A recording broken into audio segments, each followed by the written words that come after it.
What's up guys, my name's Alex and welcome to Lakey Wargames. In today's video we're going to be looking at what I would consider a perfect 1000 point army list for a beginner into Ossiarch Bonereapers. So let's take a look into it.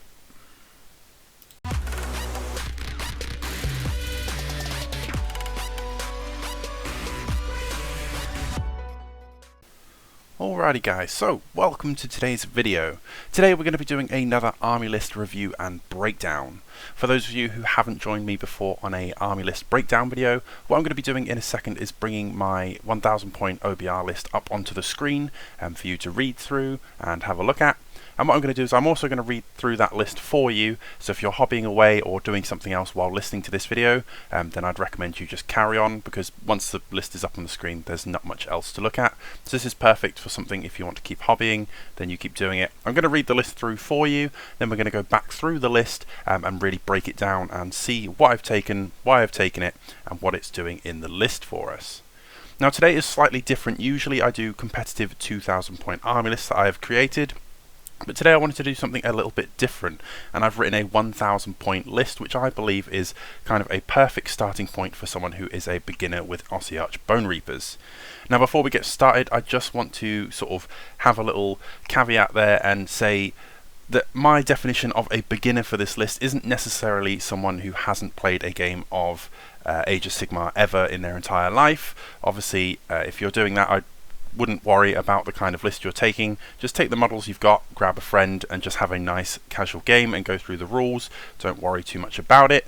But this for me is more in terms of a beginner who is someone who's fairly familiar with the rule set. I mean, you don't have to be a perfect tournament level, know every rule to every detail. That's not a problem. But someone who is fairly familiar with the basic grasp of the game and is maybe new to coming into Ossiarch Bonereapers themselves. The reason I've written the list the way I have is because, in my opinion, it includes a little bit of everything for someone who isn't quite as well perfected into the game, but is also new to the army. So you get to play with a few different units there that will integrate in all the different turns and keep you going all the way through the game, as well as being able to interact with the core rule set in every single phase. So without that out the way, let's bring that list up on the screen. I'm going to read through it and then we will go back and break it down. So this is the 1000 point army list. The faction is Ossiarch Bonereapers. Our subfaction is Null Myriad, but I've also put /crematorians there. The reason for that is Null Myriad is more of a competitive choice. It's hot right now, and crematorians would be the choice for this if it was more sort of a fun beginner's setting and you don't want to sort of, you know, really hammer that home. So you can kind of pick and choose between the two. The grand strategy for this is the spellcasting savant. We have one hero in our list, and that is a Bone Shaper. He is our general, and his command trait is the Aura of Sterility. He's carrying the artifact of the Artisan's Key, and the spell he's taken is the Empower Netherite Weapons. We have two battle line in this list, and they are 20 Mortek Guard, and we also have 5 Cavalos Death Riders. We have 2 extra units in this list, and that is a Gothizzar Harvester and a Mortek Crawler. And this is all wrapped up in a single battalion, which is the Ossiarch Cohort. And of course we have our faction terrain that comes along for free, which is the Bone Tithe Nexus.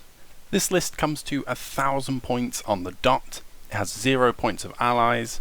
We've only used 1 of the 2 reinforcement points we're allowed at 1000 points. This list boasts an impressive 62 wounds, and it all comes together in a 1-drop thanks to our Ossiarch Cohort Battalion. So now that we've seen the list, let's get on into it and break it on down. Now, as I said at the beginning of this video, this list is made for a beginner in mind, and it was also an idea of mine to be able to allow the player to play in every single phase. So that said, this is great from both a hobby standpoint and also a improving your game standpoint, in my opinion. The reason for that is we've got one awesome hero, we have a nice block of 20 Mortek Guard, which is a great backbone to expand into any list going forward. We've got 5 Cavalos Death Riders, which give us a sort of fast moving pace option unit, and also something that I believe is a staple in every list going forward, so it's something that you're going to want to be taking into that expansion as well, where Mortek might be more of a sort of optional choice to the user of the army, whether they want to go down the Mortek road or not. Death Riders are one of those units that you're going to want in your list, I think, regardless. We have the Gothizzar Harvester in there, who also helps play into the recursion game, something that the OBR like to do a lot, and is something that will give you a nice feel for the army once combined with the recursion from your Boneshaper. He's also a monster, so that allows you to play into sort of the monstrous actions and that part of the core rules. And we have the Mortek Crawler, who opens up the door for shooting and gives us some flexibility with his ability to make units strike last, so then we can enter the sort of timing phase of the combat phase. Like I said, not only rules wise is that a nice flexible amount of units, but also from a hobby standpoint you get to paint a couple of big, cool, impressive centerpieces in the fact of your Crawler and your Gothizzar Harvester there. Of course, we all know how massive and impressive the Bone Tithe Nexus is as a terrain piece, and then you also get to paint a nice little shield wall of Mortek with a cool looking hero, Boneshaper leading them, and obviously your cavalry there as well. So it's a nice fun range of hobby project as well as a list. Now with that out of the way, let's jump on in and let's break down the list itself. So of course our faction was Ossiarch Bonereapers. We're just staying inside of the book today for nice ease of use. This also plays nicely into our battle trait, which is the Relentless Discipline. We have 5 units here in our 1000-point army, so we're on to our second bullet point of the Relentless Discipline. If you're not too familiar with the battle traits or any of the sort of specific tactics that you'd like to learn more of, I do have a Ossiarch Bonereapers tactics playlist, which I will link in the description of this video. You can click down below and it will take you to that. I'm currently going through the whole book from front to back, so breaking down all the different areas such as the battle traits, then like command traits, artifacts, etc, etc. Then I'll be doing units one by one as I'm going. But last week we did cover the battle traits section, so if you want to learn more about Relentless Discipline and Ossiarch commands, then I would recommend giving that video a watch for a big deep dive into those. As I said, this plays nicely into the Relentless Discipline section of the battle traits, so we receive 2 extra command points for having 5 or more friendly Ossiarch Bonereaper units on the battlefield, and we also gain the 1 extra command point for having 3 or more as well, because those 2 stack. So we are gaining an extra 3 command points per turn. Obviously we get 1 if we go first, so that gives us 4 if we're going first, and we get 2 if we go second, so that gives us 5 in total, as well as anything else we might generate. So 5 command points is a nice starting point gives us a lot of flexibility to be able to pick into our Ossiarch commands and just generic command abilities across the board. Now the subfaction I touched on a little bit at the start, and that's Null Myriad or Crematorians. The reason for that is, again, Null Myriad right now is the sort of the great hotness. This list is very small and wants to sort of play together. Everything kind of overlaps and all the buffs like to layer on top of each other. So the Boneshaper is going to be very central to the 20 Mortek Guard and the Gothizzar Harvester pretty much at all times, so giving out that Null Myriad bubble, being able to ignore spells that target units wholly within 9 inches of your Boneshaper on a 2+. This plays in nicely as well to the command trait that we've given him, which is the Aura of Sterility, which makes enemy missile weapons -1 to hit and -1 to wound rolls for attacks for missile weapons that target friendly OBR units wholly within 12 inches of him. Again, your Mortek Guard, your Gothizzar Harvester, and probably your Crawler for the opening turns are going to be very close by. The main weakness to an OBR army is sort of ranged projection, so that is being hit by damaging magic and damaging missile weapons at range across the table. Because we like to play into a lot of combat, everything in this army is basically melee weapons, bar the Crawler itself, which you don't see very often. So we really want to be up in people's faces and hit them as hard as we can, as fast as we can, so armies that can keep us at arm's length and chunk us down from range are really a big threat. So the combination of Null Myriad ignoring damaging spells on a 2+, and making all the shooting attacks within a 12-inch bubble, -1 to hit and -1 to wound, is a fantastic combination to counter out that weakness to the army. Crematorians is the choice that I would go for if, again, you are in a beginner's setting. Maybe you're playing with your friend who's also doing something new, or you're just not playing for the competitive road. Then Crematorians is a lot of fun. when your units get destroyed, you get to pick an enemy unit within 3 inches of them, and you roll a dice for each wound that that model had. So for example, if it's a Mortek Guard that was killed, you roll 1 dice. If it was your Harvester that was killed, you get to roll 10 dice. And for each 5+ for the model that was slain, you get to inflict a mortal wound onto an enemy within 3 inches. So again, you're really playing into that cool funness of wanting to be in combat, and you're going to punish your opponent for cutting you down. Now, the grand strategy we've obviously tied into the General's Handbook for. If you're not playing into the General's Handbook, then I would probably recommend just taking something out of your OBR Battle Tome, because obviously then you've got everything in one place. And if you were going to replace that with something from the book, I'd probably go with Creation and Termination, which is when the battle ends, you complete your grand strategy if there are more friendly mortisans than enemy heroes on the battlefield. That basically means you have to keep your Bone Shaper alive and kill all the enemy heroes, because if they have 1 left, then you are not going to complete that grand strategy.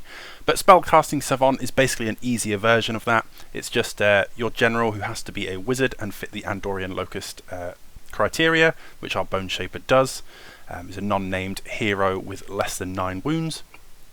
And he just has to be alive at the end of the game, which is great, because the Bone Shaper is a key piece to any sort of credible Ossiarch Bonereapers force, and by playing the Spellcasting Savant with just the Bone Shaper in that opening 1000 points, you're going to really double down and learn how to keep him safe, keep him alive, because any time that you lose him in a game, you are really going to feel the hurt.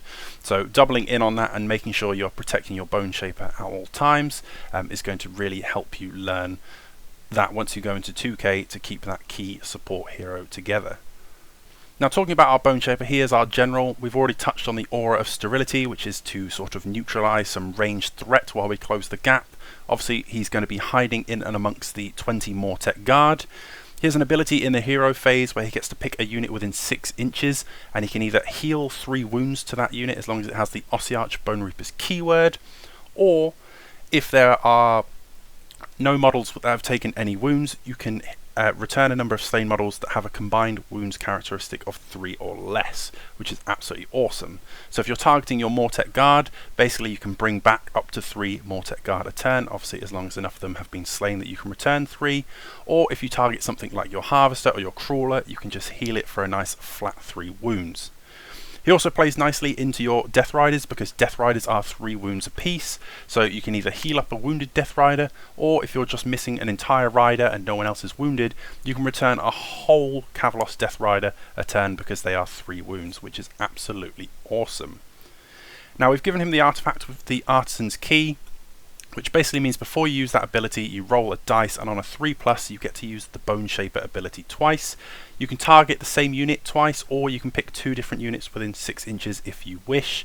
So if your Mortek Guard are getting really hammered down, you could even bring back 6 Mortek Guard if you roll that 3+ for your Artisan's Key, or you can return 2 Death Riders. A Harvester only has 10 wounds, so once it starts getting down to that last 3-4 wounds, if you start to heal it 6 wounds, that feels absolutely amazing. So again, this is why the Bone Shaper is so important to us. He's tied into our grand strategy, which we're going to want at the end of the game to score a nice handful of victory points, and he keeps our entire list ticking over and bringing us back to life, which as an OBR player is something that you're going to get really familiar with and going to really enjoy doing. Now, the spell, a bit like some of the other things in this list, is something that is just personal choice. You could change it to any of the spells that you wish to take. I like Empower Netherite Weapons because our battle trait means that when we roll a 6 to hit with our melee weapons, we get to do 2 hits instead of 1. And Netherite Weapons lets that go off on a 5. So if you put that on all 20 of your Mortek Guard have 2 attacks base each. So now every time you roll a 5+, they get to do 2 hits instead of 1. And once you throw out all those attacks, that is a lot of dice you are rolling, and you can really, really hurt someone with that. It also works really nicely onto the Death Riders because they also have 3 attacks each, so you can slam into someone. They have a rule called Unstoppable Charge, which lets them roll a dice equal to their charge roll. So if they charged in and you rolled a 7, you get to roll 7 dice. They deal a mortal wound for each 5+ that you rolled.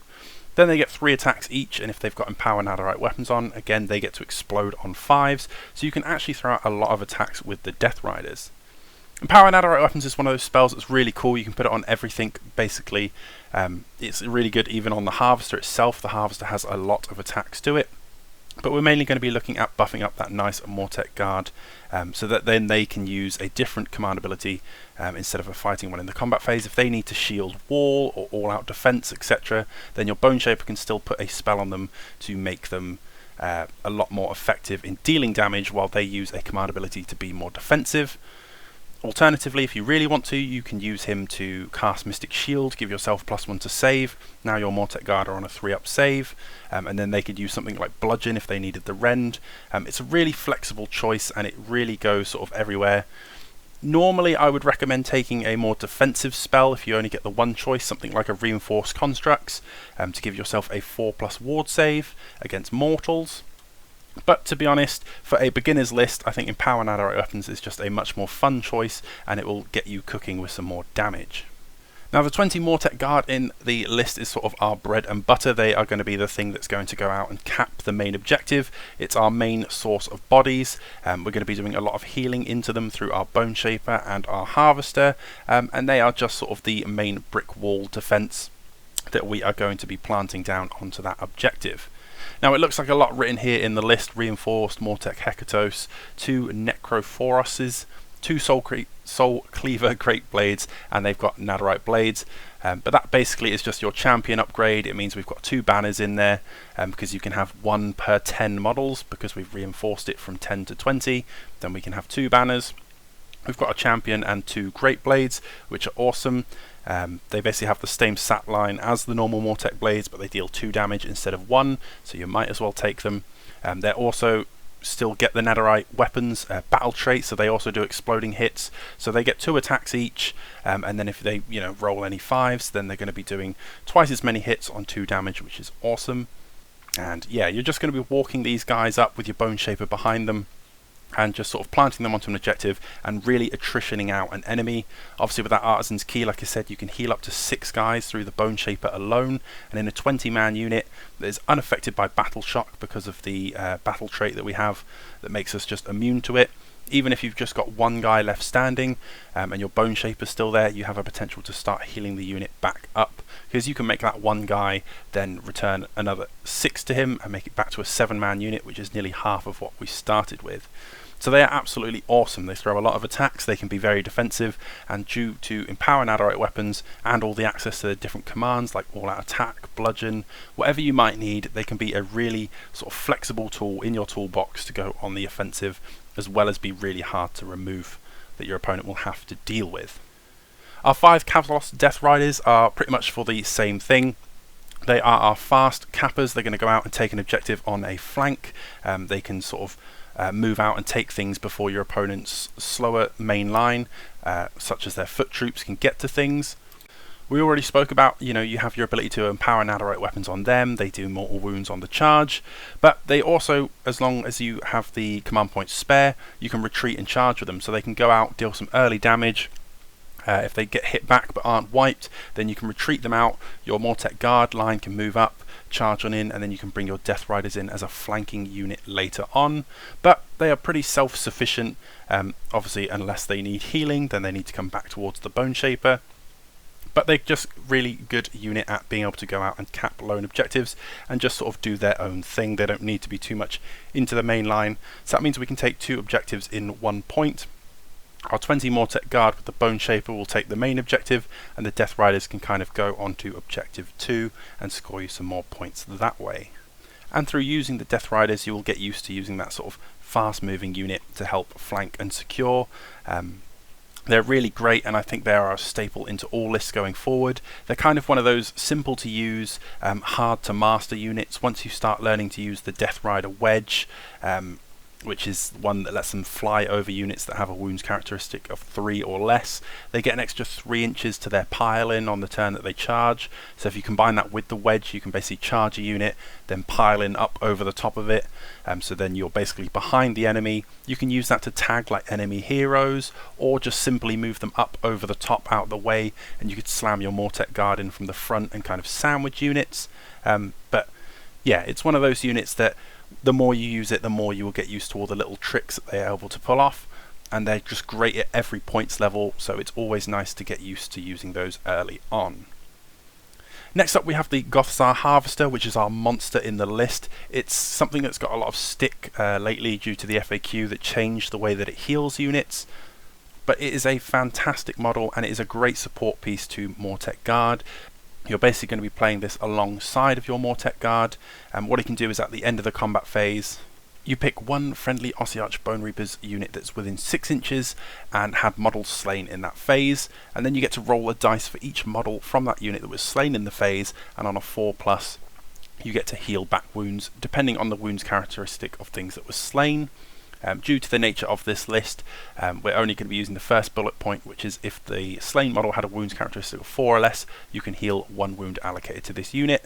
So basically, in combination with the Mortek Guard, if you had 5 Mortek Guards slain in that combat phase, then you use the Bone Harvest ability from the Harvester onto them, you get to roll 5 dice, and for each 4+ you get to heal a Mortek Guard back for that phase. So he's really good if you're taking heavy casualties in combat, which is the place that we want to be anyway with our 20 Mortek Guard. Except we have the Bone Shaper, who's able to top up to 6 guys in each hero phase. So the Harvester is there at the end of the phase for any more casualties that you'll be taking additionally. So once you start combining the healing from the Harvester and the Bone Shaper, it can be really annoying for your opponent to try and break through your Mortek Guard wall that will be standing onto the objective, which will force them to deal with the Harvester first, which is normally the most common tactic. The Harvester is a little bit squishy. He is only 10 wounds with a 4+ save, so a lot of people like to sit him behind the Mortek Guard and then sort of bring him round the side once the fighting breaks out, and you can get him into a target where he needs to be. He's basically what he looks like. He's a big scary monster and he does lots of damage with his attacks. He's throwing 10 attacks in combat with 2 different profiles that are all damage 2 each, so he can deal up to 20 damage on his own. He's also a base source of Rend 2, so if you want to use something like Bludgeon to give him +1 Rend in the combat phase, then he is your access to something with Rend 3. So if you're fighting an enemy with a high armor target, your Harvester is kind of your little hammer support that can go in and absolutely cut through that armor no problem.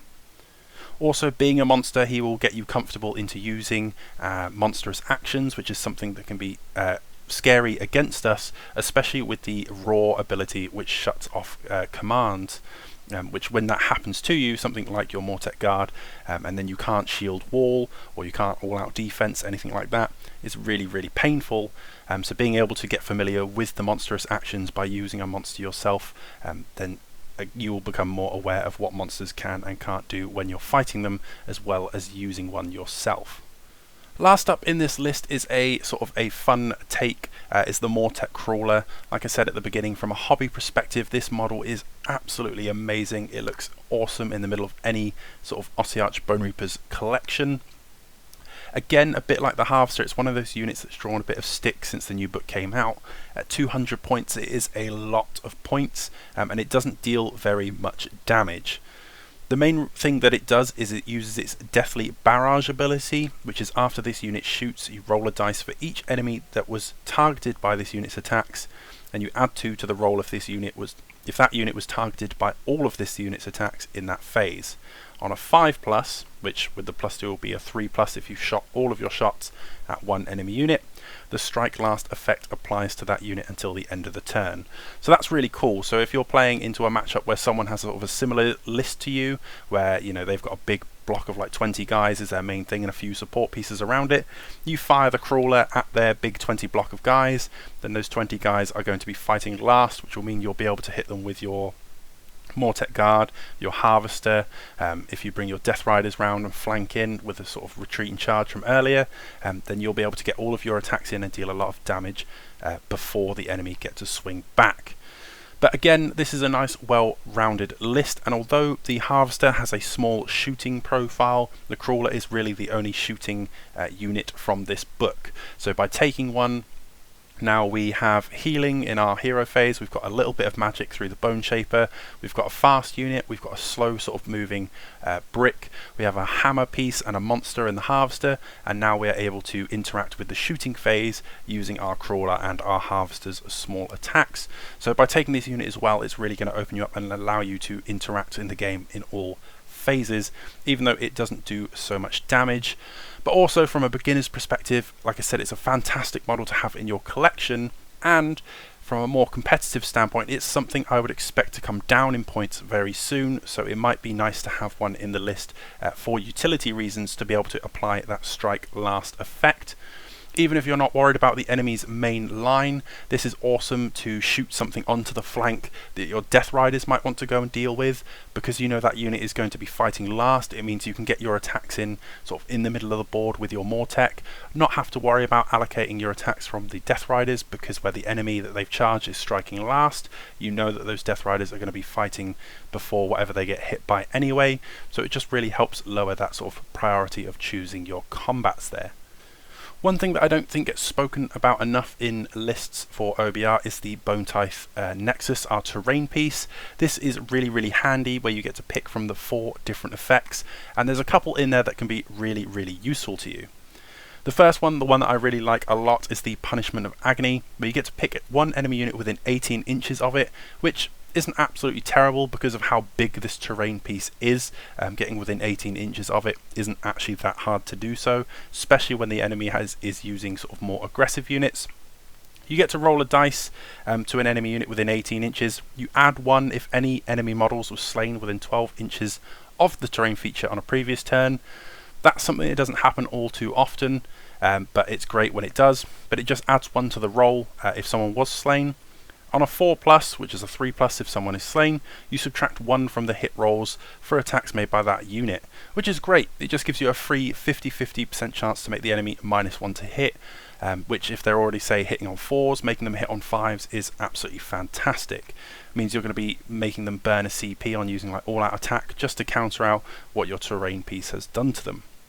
You also have the Punishment of Death, which has the same thing within 18 inches. You add 1 to the dice roll for a model if it was same within 12. That's the same for all of the 4 different things that you can choose from, but the Punishment of Death is just a free T3 mortal wounds. This can be great for taking off the last wound on a sort of enemy monster, enemy hero, if they wander too close to the Bone Tithe Nexus there. Obviously we don't have a lot of units to spare up, because where the Harvester and the Mortec Guard are usually going to be fighting together, the Crawl is just going to be at the back trying to shoot things, and the Death Riders are off on their own, so we're only really fighting in 2 fronts in combat. So if, like I said, if they've got 1 or 2 wounds left, then that can be a great way to just sort of slay that enemy unit while it's down on its last legs anyway, basically for free. The Punishment of Ignorance, which is makes the enemy wizard or priest -1 to casting or chanting, isn't something I'd really worry about too much. And the other one that's really great as a defensive one is the Punishment of Lethargy, which makes the enemy -3 to charge rolls for that unit until your next hero phase, and that can be absolutely fantastic. If there's something sneaking up on your flank, making it -3 to charge is awesome. So they are some great abilities to be able to add in to your force. Just think of it as sort of an unmovable unit, just flying out a few buffs here or there.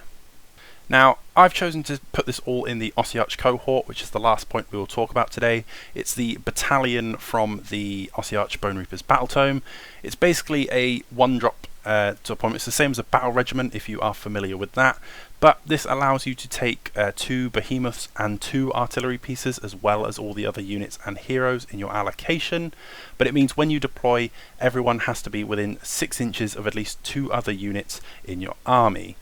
Now, like I said, you're going to have your Mortec Guard, your Bone Shaper and your Harvester are pretty much all together anyway, which is not a problem. It just means your Death Riders will start in a little bit closer to that main line, and, well, your Crawler is going to be behind them anyway. So it's really not that bad of a deployment for this 1000 point list, because if you were to try and take Battle Regiment, you can only have 1 Behemoth or an Artillery. So that would make you a 2-drop list if you wanted to go down that road, but it would free up not having to deploy within 6 inches of 2 or more units. But like I said, this unit likes to work together. OBR armies do like to work in unison with a lot of overlapping buffs, getting the right commands off in the right places, and generally just using your units together in that sort of coordinated way. So deploying them all together in this kind of list at this points level on a smaller board doesn't really matter anyway. So just being able to use that ability to stay one drop and giving yourself that choice whether to go first or second can be really, really vital, and will be a good experience for you on choosing when to go first and when to go second, and staying up competitively with anyone who is also using a battle regiment or anything similar that gives them that one drop deployment there. So I hope you guys have enjoyed this. I've tried my best to keep this at a sort of beginner / intermediate level. I suppose it is really more of. I will try and do some more beginner friendly guides where I really break things down to the bare bones and don't worry about that competitive element at all. But this list is sort of that, in my opinion, a perfect sort of in between of the two. Like I said, someone who's new to the army, you get to use a little bit of everything and mix it all up there, and get the feel of what an OBR army is like, as well as being able to compete in all phases if you're not too familiar with all areas of the game. If I wanted to do a 1,000-point list and make it sort of competitive and broken, it would probably be completely different to something like this. I haven't really tried doing that at 1,000 points for OBR, because usually when I go down to that points level, it's just for sort of fun, for like doubles or anything similar to that. So I haven't really tried a competitive 1,000-point list just yet. But like I said, this will get you, you're using the hero phase, you get to obviously move, you're now shooting, you're getting to use your monstrous actions as well as your combat, etc. So this really keeps you ticking throughout all the game, as well as feeling like an OBR army will. And these models are all great to have in your collection when expanding up to 2,000 points. So from a beginner's perspective, they are not bad models to have, and you will probably always get use out of everything in this list to expand on. But what do you guys think? Let me know in the comments down below. What would you recommend for a 1,000 point beginners / intermediate list for an Ossiarch Bonereapers player? As always guys, thank you very much for watching. Stay safe. Happy wargaming. Psst. Hey you! Did you know that Lakey Wargames now has an official eBay store? You can buy yourself all kinds of pre-painted and new on sprue hobby goodness and support the channel at the same time. There's a link in the description below if you want to check it out. I'd greatly appreciate it, and it's a fantastic way to support the channel. Okay, see you in the next one.